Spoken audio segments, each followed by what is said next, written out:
नमस्कार दोस्तों, एक बार फिर से स्वागत है आपका मेरे यूट्यूब चैनल पर। तो दोस्तों, एक बहू ने अपने ससुर को इस तरीके से मारा कि सब लोग जो है हैरान रह गए।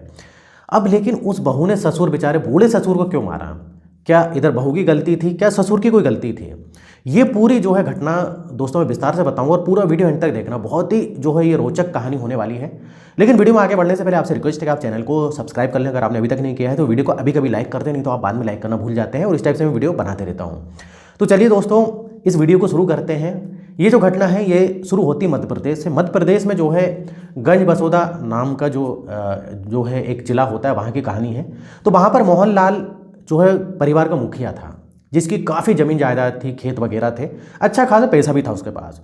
अब मोहनलाल की जो बीवी होती वो काफ़ी 10 साल पहले मर चुकी थी कैंसर का कारण।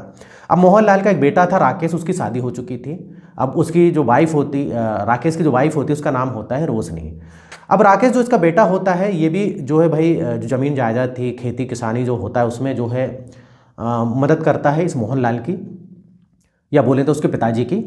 लेकिन इधर पर क्या होता है दोस्तों, जो राकेश होता है ना उसका बेटा, उसको जो है इंटरेस्ट नहीं था इस खेती किसानी में, जबकि इनके पास अच्छा खासा पैसा था, लेकिन इंटरेस्ट वाली बात है। तो राकेश बोलता है कि पिताजी ये सब काम तो आप ही देख सकते हो, मुझको ज़्यादा शौक नहीं है, मुझे जो है कपड़े की एक दुकान खोलनी है मार्केट में। और इधर पर काफ़ी स्कोप है, मतलब कपड़े की ज़्यादा दुकान नहीं है, और काफ़ी सस्ते में कपड़े में लेके आऊँगा और महंगे में बेचूंगा। इस प्रकार से बोलता है, जिसमें कि बच्चे बड़े महिला सबके जो है कपड़े रहेंगे। तो मोहनलाल बोलता है बेटा देख, ये धंधा करना तेरे बस की बात नहीं है, हम लोग खेती किसानी वाले हैं, इसमें ही फ़ायदा है। और इधर तू धंधा करेगा, तुझे लग रहा है अभी, लेकिन जब तू धंधा करेगा तो तुझे पता लगेगा कितना ज़्यादा जो है इसमें भाई मेहनत है, इतना आसान नहीं। लेकिन राकेश था भाई, जिद करता है वो, और उधर पर जो है मोहनलाल से पैसे मांगता है। अब मोहनलाल भाई क्या करेगा, उसको मजबूरी में पैसा वगैरह देता, काफ़ी गुस्सा होता है, लेकिन सोचता है कि इकलौता बेटा है। अब इधर पर भाई उसको पैसे वगैरह दे देता है और दुकान वगैरह खोलता है, माल वगैरह लाता है ये। तो इस प्रकार से वो दुकान चलाने लगता है। मोहनलाल जो है जो ज़मीन जायदाद थी वो देखता है, खेती किसानी देखता है, और उसने कई सारे नौकर भी रखे थे, और वहीं खेत पर जो है कमरा भी बना के रखा था, वहीं पर आराम भी करता था और वहीं पर जो मजदूरों को देखता भी था। अब लेकिन मोहनलाल जो था ना, या बोले तो राकेश का पिता, या जो ये रोशनी इसका ससुर, ये मोहनलाल थोड़ा सा शराब पीने का आदी था। डेली उसको शराब चाहिए थी, मतलब डेली शाम को शराब पिए करता था। इसके अलावा मोहनलाल की एक और आदत थी, वो महिलाओं में जो इंटरेस्ट रखता था, बुरी नीयत रखता था, और कई जो खेत में महिला आती थी उनके साथ गलत काम भी करता था। और कई जो है इसे पैसे मांगती थी, जैसे कोई एडवांस पैसे मांगने आ गया, जो भी काम करता था, या कोई कर्जा मांगने आ गया, ये कर्जा भी दिया करता था। तो महिला अगर आ जाए कर्जा मांगने, तो ये जो है बोलता था कि भाई तुमको ऐसे कर्जा नहीं मिलेगा, उसके बदले तुम्हें कुछ देना पड़ेगा। और ये जो है उन महिलाओं के साथ गलत काम करता था और पैसे देता था उधार पे। तो ये जो है मोहनलाल की गलत आदत थी। अब एक बार की बात है, ये जो मोहनलाल है इससे पैसे मांगने आती है एक लेडीज़ गायत्री देवी, जो कि बहुत ही दिखने में अच्छी थी। गायत्री देवी आती है और जो कि इसी खेत में काम किया करती थी। वो बोलती है कि मुझको जो है कुछ पैसे की ज़रूरत है, करीब जो है ज़्यादा नहीं, सिर्फ 5,000 रुपये की ज़रूरत है। अभी बोलता है कि मैं ऐसे पैसे देता नहीं, कुछ गिरवी रखने के लिए चाहिए। तो अब वो बोलती है कि मेरे पास गिरवी रखने के लिए कुछ नहीं है। गायत्री देवी बोलती है अगर मेरे पास होता तो मैं आपके पास क्यों आती। तो मोहनलाल बोलता है कि तुम्हें कुछ करना पड़ेगा, उसके लिए कुछ तो देना ही पड़ेगा। तो इधर जो है गायत्री देवी इसके इशारे को समझ जाती है। तो गायत्री देवी भी को भी कोई दिक्कत नहीं थी, बोलती कि ठीक है, उसके बदले पैसे मिलना है और क्या चाहिए। तो गायत्री देवी बोलती है लेकिन मैं पैसे वापस नहीं लौटा पाऊंगी। तो इधर मोहनलाल बोलता है ठीक है कोई बात नहीं, तुम पैसे मत लौटाना, क्योंकि गायत्री देवी काफ़ी जो है दिखने में अच्छी थी। तो इधर मोहनलाल को उस पर दिल आ जाता है। तो इधर बोलता है कोई दिक्कत नहीं, तो पैसे देने की ज़रूरत नहीं है। अब दोस्तों ये क्या करता है, जो खेत में कमरा बना था वहीं पर गायत्री देवी को ले जाता है और वहीं उसके साथ गलत काम किया करता था। और ये जब तक गलत काम करता था जब तक कि इसकी दोस्तों संतुष्टि नहीं हो जाती। और ये जो है जब भी मौका मिलता है इस प्रकार से किया करता था। अब इधर पर क्या होता है कि राकेश का एक दोस्त है, वो बताता है कि तेरे पिताजी जो है काफ़ी खेत में जो है तुम्हारा कमरा बना है, वहाँ पर एक लेडीज़ होती है, उसको जो है ले जाते हैं। कई बार मैंने देखा, और कई बहुत देर बाद निकलते हैं। तो तुम्हारे पिताजी जो है कुछ गलत काम करने लगे हैं, ऐसा जो है राकेश से वो बोलता है उसका दोस्त। अब इधर पर जो है राकेश अपने पिताजी से बोलता है मोहनलाल से कि पिताजी आप जो कर रहे हो ना खेत में गलत कर रहा हो, ये आपको शोभा नहीं देता, आपकी उम्र हो गई है। तो इधर जो है मोहनलाल बोलता है नहीं बेटा ऐसी कोई बात नहीं, तुझे कोई गलतफहमी हुई होगी। तो राकेश बोलता है पिताजी मुझको सब पता है, आप ये मत करो, आपकी जो उम्र हो गई उस हिसाब से आपको ये शोभा नहीं देता है और ये गलत काम है। तो इस प्रकार से राकेश उसको बोलता है। तो मोहनलाल बोलता है नहीं बेटा ऐसी कोई बात नहीं और मैं ऐसा कुछ नहीं करता हूँ। तो ये सब इनके बीच जो है बातचीत होती है। तो अब दोस्तों इधर पर एक बार की बात है, क्या होता है, राकेश जो है सूरत जाता है माल लेने, मतलब उसको जो है सामान लेना था, कपड़े वगैरह का जो व्यापार वो करता था, तो उसका माल लेने सूरत जाना था। तो राकेश अपनी वाइफ से बोलता है, रोशनी से, कि मैं जो है करीब 2-3 दिन लग जाएंगे, मुझको थोड़ा सा समय लग जाएगा, मैं काफ़ी जो है माल लेके आना है उधर पर। तो इस प्रकार से रोशनी बोलती ठीक है, आप जाइए सामान लेने, कोई दिक्कत नहीं, आप जो भी कपड़े वगैरह माल लेके आओगे, जब तक मैं इधर पर पिताजी का ख्याल रखूँगी, आप चिंता मत करो। तो इस प्रकार से राकेश चला जाता है और वो अपने पिताजी से बोलता है कि पिताजी मैं 2-3 दिन में आ जाऊँगा। तो पिताजी बोलते ठीक है बेटा, तू जा। अब इस प्रकार से जो है वो चला जाता है। अब एक बार की बात है, मोहनलाल जो है रात में काफ़ी शराब पी लेता है, काफ़ी शराब पीता है। फिर इसको जो है कुछ आँखों में जलन होती दोस्तों। अब आँखों में जलन होती, मतलब इसको थोड़ी सी आई की प्रॉब्लम थी, कुछ जलन की। तो वो डॉक्टर के पास भी मोहनलाल गया था पहले भी, और उसको ड्रॉप दिया था और बोला था कि जब भी तुम्हारी आँखों में इस प्रकार से जलन हो तो 2 बूंद जो है अपनी आँखों में डाल लेना।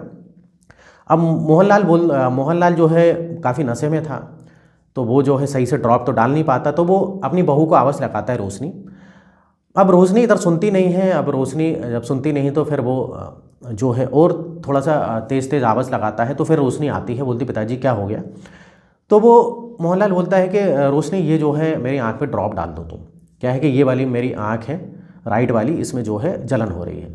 तो रोशनी भाई उसमें उसके आँख में ड्रॉप डालती। जब वो पास आती है तो मोहनलाल को पता नहीं क्या होता है, जब वो पास आती है मोहनलाल के पास ड्रॉप डालने के लिए, तो मोहनलाल जो है अपनी बहू की खूबसूरती को देखते रह जाता है। और कुछ ऐसा देख लेता है वो, जब झुक के वो ड्रॉप डाल रही होती, कुछ ऐसा देख लेता है कि भाई उसका मन एकदम विचलित हो जाता है। अब वो ये सोचता है कि मुझे किसी भी हालत में अपनी बहू के साथ संबंध बनाना है। उसका इतना मन करता है कि फिर वो ये नहीं देखता है कि बहू है कौन है सामने। अब उसका मन ऐसा होता है कि मतलब इधर ही पकड़ लूँ, उसको दबा लूँ। इस प्रकार से उसके मन में गंदे गंदे ख्याल आने लगता है, क्योंकि वो जब देखता है तो खूबसूरती देखते रह जाता है।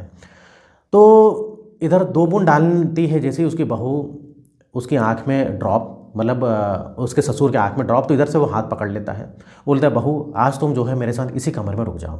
तो इधर वो रोशनी बोलती है अरे ससुर जी, आप पिताजी ऐसे करके बात कर रही, पिताजी आप ये क्या जो है बोल रहे हो, आप होश में नहीं हो, आपने आज ज़्यादा पी ली है। तो इधर वो बोलता है मोहनलाल नहीं मैं होश में हूँ, कोई दिक्कत नहीं, आज तो मेरे साथ समय बिता लो और इसके बदले जो है तुम्हें जो चाहिए मैं सब दे दूंगा, कोई दिक्कत वाली बात नहीं है, खूब मेरे पास पैसा है वो सब दूंगा, तुम्हें सोने का हार चाहिए जो भी चाहिए वो सब दिलाऊंगा। लेकिन इधर पर बहू जो है काफ़ी मना करती है कि नहीं ये सब जो है मुझे कुछ भी नहीं चाहिए, मुझे जाने दो।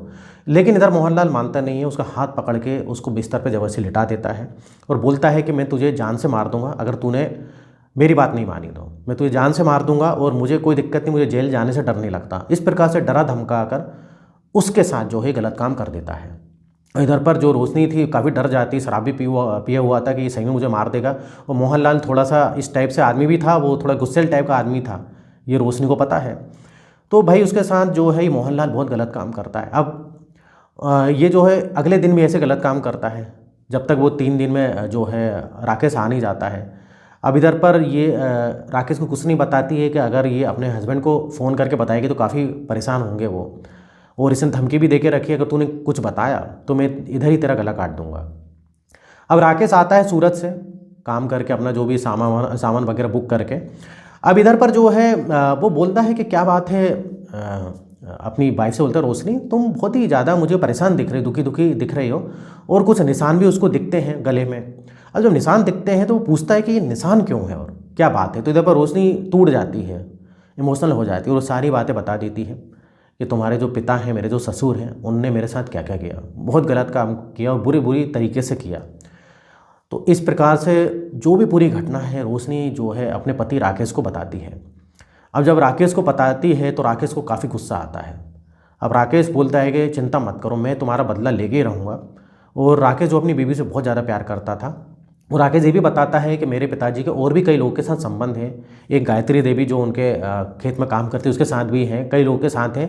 क्योंकि राकेश को तो पहले भनक थी, कई लोग उसको बताते भी थे कि भाई तेरे पिताजी ऐसे ऐसे करते हैं, उसके दोस्त वगैरह जो होते हैं।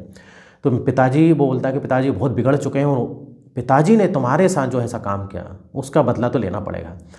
अब एक बार की बात है, ये जो है 2-3 दिन की बात है, इसके पिताजी काफ़ी जब शराब पीते हैं तो ये प्लान बनाता है कि आज जो है हम जो है इसको छोड़ेंगे नहीं। अब ये जाता है इसके अपने पिताजी के कमरे में और उसके हाथ पैर पकड़ता है और ये बोलता है कि क्या कर रहे हो तुम मेरे साथ, क्या कर रहे हो। ये सुनता नहीं है और जो है धारदार हथियार होता है, चाकू से जो है गला काट देता है। और इधर पर सुनने में ये भी आता है, रोशनी काफ़ी गुस्से में थी। रोशनी भी जो है एक हथौड़ा रहता है, हथौड़े से काफ़ी वार करती है, वो हथौड़ा लेके जाती है और ये चाकू लेके जाता है। और यहाँ तक कि कुछ कील रखी रहती है उधर कुछ काम से, वो कील ठोक देती है उसके पीछे, ऐसा भी सुनने में आता है रोशनी। अब भाई इधर तो उसकी हत्या हो गई। अब ये लोग सोचते हैं कि देखो हत्या तो कर दी है, इधर बचने अब हमको भागने से मतलब नहीं, क्योंकि हम पकड़ा जाएंगे एक ना एक दिन। तो क्योंकि इधर पकड़ा जाएंगे और हमको कोई इधर पर अफसोस नहीं है, तो ये पुलिस को खुद ही फ़ोन करते हैं, पुलिस को फ़ोन करते हैं। पुलिस भी देख के जो है हैरान रह जाती है कि इस प्रकार से कोई हत्या कर सकता है क्या। पूरी बातें राकेश बताता है कि इसने मेरी बीवी के साथ जब तक मैं नहीं था गलत काम किया, और बहुत बुरी बुरी तरीके से इसने गलत काम किया, मतलब प्राकृतिक अप्राकृतिक रूप से गलत काम किया। और इसके जो पिताजी हैं मोहनलाल, पहले कई सारी महिलाओं के साथ भी ऐसा कर चुके हैं। तो इसलिए हमको कोई अफसोस नहीं, हमने मार दिया है। इस प्रकार से दोनों को जो है पुलिस गिरफ्तार करती है और दोनों के खिलाफ जो है कार्रवाई पुलिस करती है, और दोनों के खिलाफ ही केस चल रहा है अभी। तो दोस्तों ये थी कहानी। वाले इस प्रकार से भी आज की डेट में गाँव में होता है, और इस प्रकार से गांव में होता है, और गुस्से में इंसान पता नहीं क्या क्या कर देता है। हालांकि इधर पर राकेश कंप्लेन कर सकता था, अपनी ज़िंदगी बचा सकता था, पुलिस कंप्लेन करके अपने पिताजी को जेल में डाल सकता था, लेकिन उसका बेटा भी कम नहीं था, वो भी जो है थोड़ा सा कभी कभी वैसे तो सीधा साधा था, लेकिन जब गुस्सा आ जाती थी तो फिर नहीं देखता था कि पिताजी हैं कौन है। उसने अपने पिताजी को जो इस प्रकार से मारकर सजा दी, और बहू ने भी बदला लिया। तो दोस्तों वीडियो खत्म होता है, और इस टाइप से मैं वीडियो बनाते रहता हूं। अगर आपने अभी तक चैनल को सब्सक्राइब नहीं किया है तो चैनल को सब्सक्राइब करें, वीडियो को लाइक करें। फिर मिलेंगे नेक्स्ट वीडियो में, और यहाँ तो वीडियो देखने के लिए, बने रहने के लिए आपका बहुत बहुत धन्यवाद।